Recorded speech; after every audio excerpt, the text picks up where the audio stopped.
मुल्तान में एक हाफिज कुरान लड़की जब फौत हुई तो उसके कफन पर बार बार आग लग जाती।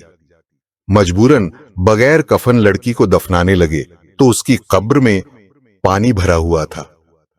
फिर एक आलम को बुलाया गया तो उसने जब लड़की को हाथ लगाया तो सबके पांव तले से जमीन निकल गई। हमारे मोहल्ले की सबसे ज्यादा नेक और बा किरदार लड़की थी जिसका नाम नूर बानो था। इतनी ज्यादा कि जब हम मोहल्ले में कोई भी औरत इस दुनिया से चली जाती तो वह लोग नूर को अपने पास बुलाते और कहते कि मयत के कान में अजान दे दो, शायद उसकी अगली मंजिल आसान हो जाए और उसकी मगफिरत की दुआ कर दो। वह मेरी बहुत अच्छी दोस्त भी थी और कजन भी, और हम लोग ऊपर नीचे के मकानों में रहते थे। लेकिन आज जब वह खुद इस दुनिया से चली गई तो उसके साथ क्या हो रहा था, यह देखकर दिल खून के आंसू रो रहा था। यह वाकया हमारे पूरे मोहल्ले का ऐसा वाकया था जो आज भी बच्चे बच्चे की जुबान पर रहता है, लेकिन जब इसकी हकीकत सामने आई तो सब मोहल्ले वालों के सर शर्म से झुक गए। और नूर बानो आज भी हम सबके लिए एक सवाल बन के रह गई, क्योंकि उसके जनाजे पर इसकी मयत के साथ बार बार वह कहते हैं ना कि दो बहनें हमेशा एक जैसी नहीं होती। नूर बानो की एक बहन सलमा भी थी जो बिल्कुल भी उस जैसी नहीं थी। अपनी बहन से बहुत जलती थी, इसलिए अपनी खुद की बहन होने के बावजूद भी वह हमेशा मुझे ही अपनी बहन का दर्जा देती। मेरा नाम मिन्हा है। नूर मेरी बहुत अच्छी दोस्त थी। हम लोग एक प्लाज में रहते थे जिसमें ऊपर नीचे 4 घर थे। हम लोग ऊपर वाले घर में रहते थे और वह नीचे वाले घर में, और साइड पर भी कुछ लोग रहते थे। एक तरह से देखा जाए तो यह पूरा घर एक ही घर तसव्वुर किया जाता था। लेकिन यहाँ पर 4 फैमिलीज रहती थी। हमारे घर में एक छोटा सा रास्ता भी था जिसे हमने बंद नहीं किया था। वहां से हम लोग एक दूसरे के घर आना जाना कर लेते थे। मेरी माँ की नूर की माँ के साथ बहुत ज्यादा दोस्ती भी थी, लेकिन सलमा की किसी के साथ भी नहीं बनती थी, ना मेरे साथ, ना अपनी बहन के साथ, ना अपनी माँ के साथ। नूर की माँ अपनी बेटियों पर बहुत हैरान होती थी। कहती थी, एक मेरी बेटी बहुत अच्छी है, दीन और दुनिया के मामले में भी बहुत अच्छी है, और दूसरी बेटी को पता नहीं क्या है। मेरी माँ समझाती थी कि वह भी वक्त के साथ ठीक हो जाएगी। नूर पर उसकी दादी का असर था। उसकी दादी भी अलम्मा थी और हाफिज कुरान भी। वह बहुत अच्छी खातून थी। नूर पूरे मोहल्ले में मशहूर थी। बच्चों को कुरान भी पढ़ाती थी। जब कोई इस दुनिया से चला जाता तो उसके कान में कुरान की तिलावत करने के लिए नूर को ले जाते थे और उसको कहते थे कि दुआ किया करे। वह कहती थी कि मुझसे लोग दुआ क्यों करवाते हैं, मैं तो खुद एक अदनी सी बंदी हूं, क्या पता कल को मैं भी इस दुनिया से चली जाऊं। मैं तो अपना मामला भी ठीक नहीं कर सकती, किसी और का क्या करूंगी। मैंने कहा कि तुम बिल्कुल पागल हो। तुम जैसी इस मोहल्ले में एक भी नहीं है। तुम्हें नहीं पता आजकल की लड़कियां किस तरह की हैं। अपनी बहन को ही देख लो। वह कहने लगी कि तुम्हें मैंने अपनी बहन के बारे में एक बड़ी जरूरी बात बतानी है। बात इतनी बड़ी है कि तुम्हें क्या ही बताऊं, पर यह बात अम्मी अब्बू के कानों तक पहुंचना बहुत जरूरी है। मैंने उससे कहा कि तुम खुद क्यों नहीं बता देती। तो उसने कहा कि अगर मेरी बहन को पता चल गया कि मैंने उसकी शिकायत लगाई है तो हम दोनों की जिंदगी में और भी ज्यादा नफरत और जहर घुल जाएगा। हम एक दूसरे के दुश्मन बन जाएंगे। पहले ही वह मुझे अपना दुश्मन समझती है, इसलिए मैं चाहती हूं कि तुम ये बात अम्मी अब्बू तक पहुंचा दो ताकि वह इसका कोई हल कर सके। या तो उसकी शादी करवा दें या फिर उससे पूछे कि वह इस तरह की हरकतें क्यों कर रही है। नूर बड़ी परेशान लग रही थी। मैंने कहा कि बताओ क्या बात है। तो उसकी बहन वहां पर आ गई और नूर ने मुझे इशारा किया कि बाद में बताऊंगी। मैं और मेरी फैमिली 2 दिन के लिए गांव जा रहे थे। मैंने कहा था जब मैं वापस आऊंगी तो फिर आराम से मुझे बता देना।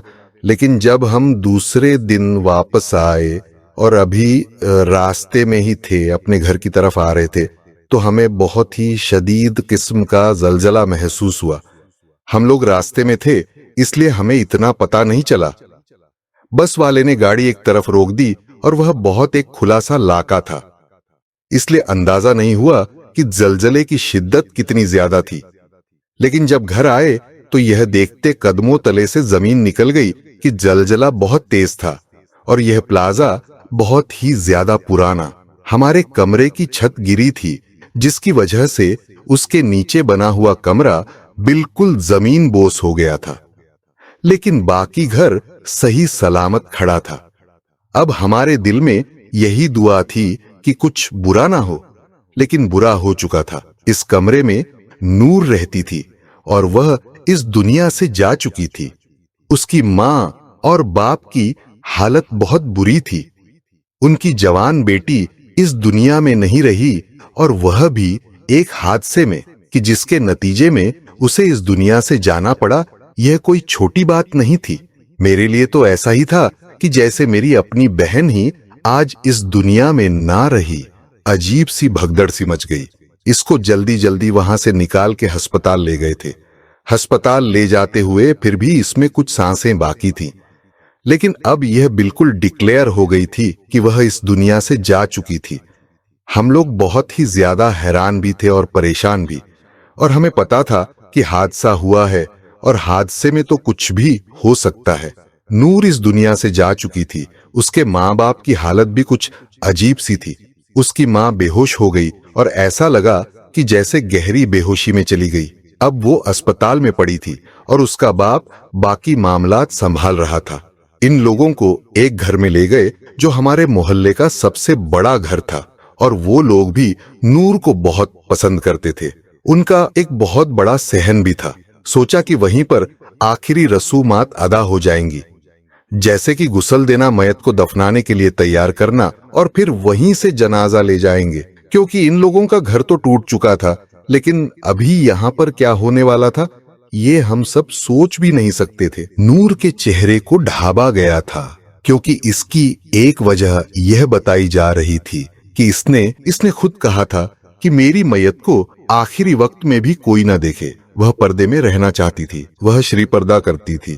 वैसे तो उसका कोई भाई नहीं था। घर में तो वह नॉर्मल ही रहती थी, लेकिन बाहर जाती तो पर्दे के सारे लवासमात पूरे करती थी। बुर्का भी पहनती, जुराबी और दस्ताने भी पहनती, चाहे जितनी भी गर्मी हो तब भी, क्योंकि उसका आना जाना लगा ही रहता था। एक तो वह इस कम उम्र जवान लड़की जो एक हादसे के नतीजे में इस दुनिया से चली गई, और दूसरी इतनी मशहूर, पूरे मोहल्ले की सबसे नेक और प्यारी लड़की। इसलिए हर कोई उसके जनाजे में शामिल भी होना चाहता था और सब औरतें मयत पर आना चाहती थीं। उनका घर आहिस्ता आहिस्ता लोगों से भरने लगा। रिश्तेदारों को कोई फोन कर रहा था या नहीं हमें नहीं पता, लेकिन बहुत से लोग आ रहे थे। मैं भी लोगों की खातिर में लगी थी। कोई दूर से आता, उसको पानी पिलाते, चाय पिलाते। लेकिन अब मयत को गुस्ल देने का वक्त हो गया था। मयत को गुस्ल देने के लिए नूर की एक खाला आगे बढ़ी। उन्होंने कहा कि बाकी कोई भी नहीं आएगा। यह भी नूर की आखिरी वसीयत थी। मैं तो इस बात पर हैरान हो रही थी कि जो शख्स एक हादसे की सूरत में इस दुनिया से गया है, वो भी इतनी कम उम्री में, इसको वसीयत करने की मोहलत कब मिली कि उसने जाते जाते ऐसी वसीयत की कि यह ना किया जाए, वो ना किया जाए। खैर, मैं तो ये सोच रही थी कि मैं इससे आखिरी दफा ठीक से मिल भी ना पाई। मैंने तो उसे 2-3 दिन पहले देखा था। मैं अपने रिश्तेदारों के घर गई हुई थी और वापस आई तो यह सब कुछ हो चुका था। मैं उसकी दोस्त थी और बहनों जैसी थी। मुझे आगे बढ़ना चाहिए था, लेकिन सलमा भी कहीं दिखाई नहीं दे रही थी। सबने पूछा कि सलमा कहाँ है, तो उन्होंने कहा कि उसकी माँ जो बेहोश हो गई है, तो सलमा अस्पताल में है, क्योंकि उन्होंने कहा है कि अस्पताल में भी तो किसी का होना जरूरी है। यह बात भी ठीक थी। उसकी माँ को अस्पताल में अकेला तो नहीं छोड़ सकते थे। पता नहीं उनकी हालत कैसी थी। मयत चारपाई पर पड़ी थी। जब कफन पहनाने लगे तो उसकी खाला ने चीखें मारना शुरू कर दी और कुछ औरतों को अंदर बुला लिया। मैं भी अंदर चली गई। उसने कहा कि ये देखो क्या हो रहा है। हमने जब सामने का मंजर देखा तो हम हैरान रह गए। कफन तो फटा हुआ था। हमने कहा कि आजकल के लोगों का कोई दीन ईमान नहीं है। फटा हुआ कफन दे दिया, क्योंकि अब कफन भी कौन से सस्ते रह गए हैं। इसने कहा कि नहीं, कफन पटा हुआ नहीं था, अभी अभी फट गया है। उसकी खाला ऐसी बात बिला वजह तो नहीं कर सकती थी। आखिर को खाला भी माँ की तरह ही होती है। वो बहुत परेशान भी थी, रो भी रही थी। उसने कहा कि कफन पहनाने लगे हैं तो कफन फट गया है। यह बात हमें कुछ अजीब लगी। हमने कहा कि नहीं, वह पहले से ही फटा होगा या फिर तुमने ठीक से पकड़ा नहीं होगा, कपड़ा कमजोर होगा। लेकिन कपड़ा ठीक लग रहा था। कफन का कपड़ा काफी भारी और मोटा होता है। खैर, दूसरा कफन मंगवा लिया गया और हम लोग बाहर आ गए। लेकिन थोड़ी देर के बाद फिर से उसके चिल्लाने की आवाज आई। वह फिर से चीखने लगी। हमने कहा कि अब क्या हो गया है, लेकिन इससे पहले कि वह कुछ बताती, हम लोगों को सामने का मंजर दिखाई दे दिया था। कफन को आग लग चुकी थी। कफन एक साइड से जल चुका था और ऐसा जल गया था कि अब उसको पहनाया नहीं जा सकता था। उसने कहा कि मैं कफन पहना रही थी। जब कफन जल गया, अब उसकी हालत बड़ी बुरी थी। उसको सांस चढ़ी हुई थी।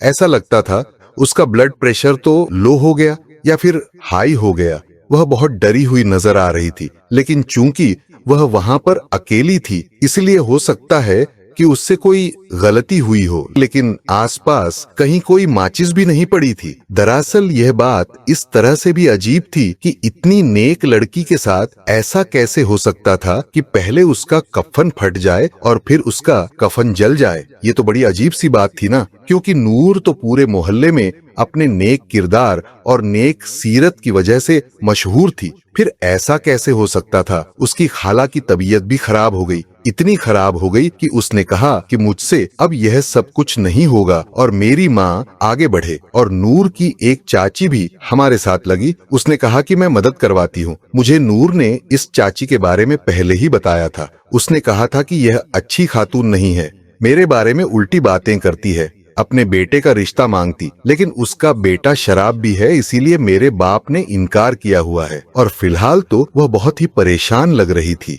हमने फिर से कफन मंगवाया। देर हो रही थी, वक्त गुजरता जा रहा था। बार बार कफन मंगवा रहे थे। मयत को कफन पहनाने में कितना वक्त लगता है, लेकिन यहाँ पर तो वक्त गुजरता ही चला जा रहा था। फिर से कफन मंगवाया गया और इस दफा मैंने जो मंजर देखा, मैं हैरान रह गई। मैंने अपनी आंखों से देखा कि कफन फिर से फट गया। एक तरफ से मैंने कपड़ा हटाया तो वह बिल्कुल ठीक था। जब उसे दूसरी तरफ से हाथ में पकड़ा तो मैं हैरान रह गई। वह बुरी तरीके से फटा हुआ था। अभी भी हमारे साथ उसकी चाची खड़ी थी। हो सकता था यह सब कुछ उसकी चाची ने किया हो, उसे मरने के बाद बदनाम करना चाहती हो। लेकिन बार बार यही सब कुछ हो रहा था। हम लोगों ने सूरतें पढ़नी शुरू कर दी, अल्लाह का नाम लेना शुरू कर दिया कि अगर कोई अजाब है तो वह खत्म हो जाए। पर ऐसा भी नहीं हो रहा था। मामला अब हाथों से निकलता जा रहा था। कोई ना कोई अजीब बात जरूर थी। नूर के साथ ऐसा क्यों हो रहा था? पहले उसकी नागाह नहीं मौत और अब यह तरह तरह के तमाशे जो बहुत ही कम सुनने और देखने में आते हैं। कोई कितना भी गुनाहगार क्यों ना हो, उसके साथ इस तरह के मामलात कम ही होते हैं। यह तो बाद के मामलात होते हैं। बाद में पता चलता है कि उनके साथ क्या होना है और क्या नहीं। इस तरह की कहानियां तो कम ही सुनने को मिलती हैं कि मयत के साथ पहले से ही ये सब कुछ होना शुरू हो जाए। जब मैं बहुत छोटी थी तो मुझे मेरी दादी ने एक बात बताई थी। उसने कहा था कि बेटा, जब कोई इस दुनिया से चला जाता है ना, उसको पता नहीं चलता कि वह मर चुका है। वह वहीं पे फिर रहा होता है। अपने सारे रिश्तेदारों को, अपनों को रोते हुए, बिलखते हुए, परेशान होते हुए देखता है। परेशान होते हुए देखकर वह परेशान हो रहा होता है। वह बार बार उनके पास आता है और कहता है, क्यों रो रहे हो, क्यों रो रहे हो, क्या हो गया है, मेरी तरफ देखते क्यों नहीं, मेरी आवाज क्यों नहीं सुनते। वो उनको पकड़ने की कोशिश करता है पर उन्हें पकड़ नहीं पाता। ये सब कुछ मुर्दे पर बहुत ज्यादा सख्त होता है। इसलिए कहते हैं कि जल्दी जल्दी दफना देना चाहिए। और जैसे ही हम लोग मयत को दफना देते हैं और मट्टी डाल के चले जाते हैं, तब उसको पता चल जाता है कि वह इस दुनिया से चला गया है।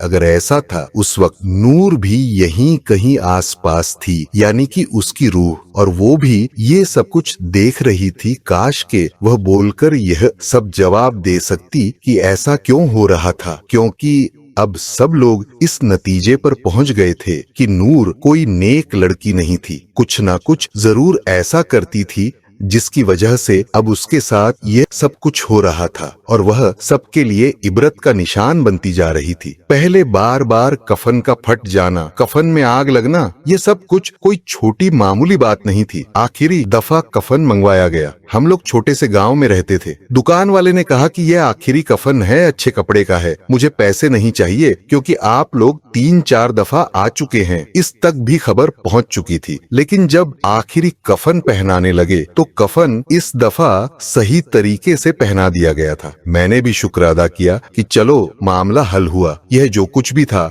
ये हम सबकी समय से बाहर था, लेकिन यह बाद की बातें थी। लेकिन जैसे ही मेरी माँ ने मुझे कहा कि जरा बाहर आवाज दे कि मैयत तैयार है, मदद करें ताकि रखा जा सके, हमने पलट के देखा तो कफन फिर फट चुका था और इतना फट चुका था कि इस तरह से कि मैयत को बाहर नहीं भेज सकते थे। अब तो मेरी माँ भी डरने लगी और उसने मुझे कहा कि चल बेटी, यहाँ से चलते हैं, यहाँ पे तो कोई बहुत बड़ा अजाब आ रहा है, कहीं हम पर भी ना असर पड़ जाए। मैंने कहा कि मेरी बहनों जैसे ऐसी थी, मैं नहीं जाऊंगी। और कहाँ जाएंगे, हमारा घर भी तो टूटा पड़ा है, मैं इसको ऐसे हाल में छोड़ के नहीं जाऊंगी। मेरी माँ के चेहरे पर हैरान की और परेशानी थी। उसने कहा चल यहाँ से, वरना तुझ पर भी कोई अजब आ जाएगा। तू देख नहीं रही कि तेरी आंखों के सामने क्या हो रहा है? भला ऐसा कभी हुआ है? मेरी माँ का डर भी जायज था, लेकिन मुझे डर से ज्यादा सवाल तंग कर रहे थे कि यह सब कुछ कैसे हो रहा है। मुझे पहले लगा कि उसकी खाला ने जानबूझकर ऐसा किया, झूठ बोला, फिर उसकी चाची ने ये सब कुछ किया। लेकिन अब तो मैं खुद यहाँ पर खड़ी थी और मुझे ऐसा करने की कोई जरूरत भी नहीं थी। मैं क्यों एक ऐसी लड़की को बदनाम करना चाहूँ जो पहले ही इस दुनिया से जा चुकी हो? हो सकता है कि बाकी लोगों की उसके साथ कोई दुश्मनी होती, वह रिश्ता मांगते होते, उन लोगों ने रिश्ता ना दिया होता तो वह उसे बदनाम करने के लिए ये सब कुछ कर रहे होते। लेकिन मेरी तो दोस्त थी ना, मुझे तो उसके साथ कोई मतलब नहीं था। फिर ये सब कुछ कैसे हो रहा था? रात हो गई तो फैसला किया गया कि बिना कफन के ही मैयत को दफना दिया जाए, क्योंकि बहुत वक्त गुजर चुका है। जब मैयत को हटाने लगे तो एक और मामला सामने आया कि मैयत बहुत वक्त तक चारपाई पर पड़े रहने की वजह से चारपाई के साथ चिपक गई थी और इस तरह से चिपक गई थी कि मामला बहुत ज्यादा खराब हो गया था। यहाँ पर सब कुछ बुरे से बुरा क्यों होता जा रहा था? अब तो मेरे दिल में भी सवाल आने लगे। मैंने कहा कि नूर, तुम तो ऐसी नहीं थी, फिर तुम्हारे साथ ये सब कुछ क्या हो रहा है? सब लोग यही कह रहे थे कि लगता है कि ये लड़की जानबूझकर कुछ करती थी। कुछ लोग कह रहे थे लोगों के घर जाने के पैसे लिया करती थी, इसलिए इसके साथ ये सब हो रहा है। तो कुछ लोग कहते थे कि बड़ी खूबसूरत थी, हो सकता है बुर्खा सबके सामने पहनती हो, बाद में पता नहीं क्या कुछ करती हो, उसने कोई आशिक यार बना रखे हो जिनकी वजह से ये सब कुछ हो रहा है। बड़ी वाली मस्जिद के इमाम मस्जिद और आलम दीन को बुलाकर लाने की बात हुई कि वही आकर बताएंगे कि मामला क्या है और वही दवा करेंगे, शायद मामला हल हो जाए। कहते हैं कि अगर ऐसा किसी के साथ हो रहा हो तो कोई अल्लाह का नेक बंदा अगर दिल से दुआ कर दे तो वक्ती तौर पर वह अजाब खत्म हो जाता है। बस इतना हो जाता कि मैयत को दफना दिया जाता ताकि नूर का मामला अल्लाह के सुपुर्द हो जाता। फिर उसके बाद जो कुछ भी होना था वह उसका और अल्लाह का मामला था। एक और मसला भी सामने आया था कि जो कब्र तैयार करवाई गई थी वह तो कब से तैयार थी, लेकिन इतनी ज्यादा बारिश अचानक से शुरू हो गई थी कि कब्र पानी से भर गई थी और उसमें से बड़ी मुश्किल से पानी निकाला था। यह दिन हम सब गांव वालों के लिए एक अजीब सा दिन था। हम लोग हैरान थे, परेशान थे, जो कुछ भी हो रहा था हमारी समझ से बाहर था। आलम दीन का नाम नसीर उल्लाह था। वह बहुत ही ज्यादा पहुंचे हुए बुजुर्ग थे। तकरीबन सारे गांव के निकाह उन्होंने ही पढ़वाए थे। वह भी नूर के बारे में जानते और अच्छी तरह जानते थे। उन्होंने ही नूर को कुरान हिफ्ज करवाया था। वह उनकी बेटी जैसी थी। उन्होंने कहा कि मुझे तो कब से खबरें पहुंच रही हैं कि बार बार यह हो रहा है, लेकिन मैं किसी ऐसे मामले में बोलना नहीं चाहता था और आप लोगों ने मुझे बुला लिया है तो मैं देखता हूँ कि मैं क्या कर सकता हूँ। मैयत को सही तरीके से ढक दिया गया और उनको बुलाया गया कि वह दुआ करें। उन्होंने दुआ ही करनी थी, वह दुआ ही कर सकते थे। उन्होंने सबसे कहा कि आप लोग भी कुछ ना कुछ पढ़े और उसका सवाब नूर की रूह को भेज, ताकि अगर उस परे कोई अजाब आ रहा है तो वह खत्म हो जाए। लोग तस्बीह करने लगे, लेकिन उसके बाद जो यहाँ पर हुआ वह देखकर हम सब लोग हैरान रह गए, क्योंकि मुफ्ती साहब जैसे ही दुआ करने लगे उनका हाथ मयत पर लग गया और जिस कपड़े से उसके चेहरे को ढांपा गया था मयत के चेहरे से ऊपर से हट गया। और जैसे ही हमने देखा कि मयत के साथ क्या मामला है, हम लोग हैरान रह गए थे। यह तो नूर थी ही नहीं, यह तो सलमा थी। फिर नूर कहाँ थी? सब लोग हैरान रह गए। जब से वो मामला हुआ था, जब से जलजला आया था, सलमा को किसी ने नहीं देखा था। सबने कहा था कि वह अपनी माँ के पास है। मैंने अपने भाई को फौरन अस्पताल भेजा और कहा कि वहां जाकर पता करो और मुझे फोन पर बताओ। उसने मुझे वहां पर फोन करके बताया कि यहाँ पर तो सलमा नहीं है और नूर की माँ भी इधर एडमिट नहीं है। नूर की माँ का नाम सफिया बीबी था। उन्होंने कहा कि सफिया नामी कोई भी औरत यहाँ पर एडमिट नहीं है। ये क्या तमाशा था, ये क्या खेल था, ये लोग कौन सा खेल खेल रहे थे? उसका मतलब कि यह नूर नहीं, ये सलमा थी और ये सारे अजाब सलमा पे आ रहे थे। फिर मुझे नूर की वह बात याद आई जब उसने कहा था कि सलमा कुछ बहुत बुरा कर रही है और यह बात माँ बाप को बताना बहुत जरूरी है, नहीं तो कुछ बुरा हो जाएगा। मेरे दिल में एक उम्मीद जागी थी कि अगर यह सलमा नहीं थी तो इसका मतलब कि नूर जिंदा थी, उसके वालिद को बिठा लिया गया है। और सारे मोहल्ले वालों ने सवाल किया कि यह तुम क्या कर रहे हो? तुम्हारी एक बेटी फौत हुई है तो उसको उसके नाम से दफनाने का इंतजाम क्यों नहीं कर रहे? दूसरी का नाम क्यों लगा रहे हो? उसने कहा कि मेरी एक नहीं 2 बेटियां इस दुनिया से चली गई हैं, नूर भी इस दुनिया से चली गई है, लेकिन उसे हम लोगों ने सुबह ही उसके नाना के पिंड बजवा दिया था और वहां पर उसकी तदफीन भी हो गई है। सब कह रहे हैं कि उसकी कब्र से खुशबू आ रही है। उसके चेहरे पर मुस्कुराहट थी क्योंकि वह एक बहुत ही नेक लड़की थी। लेकिन सलमा के साथ यही सब कुछ होना था क्योंकि वह जलजला भी उसी की वजह से आया था। सलमा हमारे हाथों से निकल चुकी थी। हमें नूर ने बताया कि वह बहुत गलत काम कर रही है। वह बहुत से लोगों से ताल्लुक रखती है और वही काम कर रही जो किसी तवायफ खाने में होता है, लेकिन वह यह काम घर बैठ के कर रही है। और वह इस रात भी इसने घर किसी को बुलाया था। हम लोग कहीं गए हुए थे, घर पर सिर्फ नूर थी। इसने किसी आदमी को बुला लिया और दरवाजा बंद कर दिया। नूर दरवाजे के बाहर खड़ी रही, दरवाजा बजाती रही कि नहीं करो, इस घर को तवायफ खाना नहीं बनाओ, बाज आ जाओ, ये कैसी हरकतें कर रही हो। लेकिन वह ना मानी। यहाँ तक के सुबह होने वाली हो गई और सुबह सुबह इतना तेज जलजला आया कि वह तीनों इस दुनिया से चले गए। लड़के के माँ बाप उसे उठा के ले गए और हम लोगों ने जब सलमा की मयत को देखा तो हम समझ गए कि इसके साथ यही होने वाला है, क्योंकि इस वक्त ही उसका अजाब शुरू हो गया था। उसका चेहरा अजीब सा हो गया था, इसलिए हमने चेहरे को छुपा दिया और अपनी इज्जत बचाने की खातिर यह झूठ बोला कि यह सलमा नहीं नूर है। और नूर को तो हमने पहले ही उधर बजवा दिया। हम पे बहुत बड़ी मुसीबत आई है और यह मुसीबत हमारी बेटी की वजह से आई है। हम तो बहुत परेशान थे, बस जो हमें समझ में आ रहा था हमने कर दिया। आलमदीन नसीर साहब ने कहा कि आपने बिल्कुल भी अच्छा नहीं किया। अपनी एक बेटी की इज्जत बचाने के लिए दूसरी नेक बेटी की इज्जत को खराब किया, और वह भी तब जब वह इस दुनिया से पहले ही जा चुकी थी। आप अपनी बेटियों को क्या समझते थे? एक बेटी के लिए दूसरी को बदनाम कर रहे थे। फिर उसकी नेक नीति का क्या फायदा कि वह पूरे मोहल्ले में फिर भी बदनाम हो गई।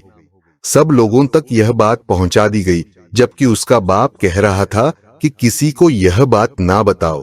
पर हमने कहा कि हम जरूर बताएंगे, क्योंकि हम सलमा को अच्छी तरह नहीं जानते, पर हम नूर को अच्छी तरह जानते हैं और हमें पता है कि वह ऐसी नहीं थी। लोग हैरान रह गए। किसी तरह से सलमा को मट्टी के हवाले कर दिया गया। सबने दुआ की। नसीरुल साहब ने खुद दुआ की और कहा कि उम्मीद है कि अब ऐसा कोई और तमाशा नहीं होगा।